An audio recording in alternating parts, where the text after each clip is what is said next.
Allez, direction Échillé. À présent, les turbulences autour du projet n'ont pas empêché le chantier de débuter. Le super incinérateur, puisque c'est de lui dont il s'agit, est en train de sortir de terre. Les travaux ont débuté cet été, regardez.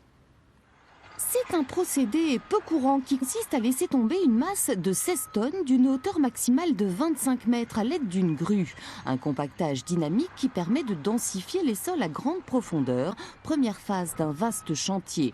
Depuis le début de l'été et malgré la vive opposition qu'il suscite, le futur centre multifilière d'Échillé s'apprête à sortir de terre, à la grande satisfaction du porteur du projet, le syndicat intercommunautaire du littoral.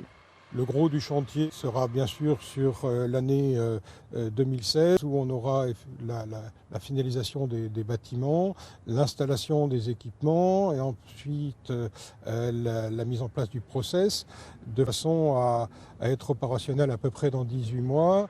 D'un montant de 87 millions d'euros, ce nouvel équipement remplacera en 2017 ceux qui existent déjà à Échillé et Oléron aujourd'hui en bout de course. Un équipement censé répondre aux besoins du territoire en prenant en charge les déchets ménagers de ses 200 000 habitants. Un sujet sensible qui fait l'objet de plusieurs recours juridiques, mais le président du SIL se veut rassurant. Ces équipements ne font pas l'unanimité, on le sait bien. Il y a des enjeux, nous avons essayé de les prendre en compte au niveau de l'étude d'impact, des enjeux environnementaux. Nous avons la volonté de rester dans les clous et même d'être meilleurs en termes d'émissions que les normes aujourd'hui, pourtant très fortes en ce qui concerne l'incinération.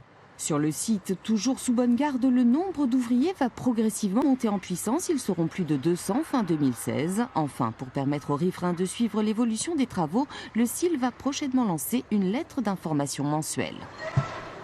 Et puis une bonne nouvelle, si vous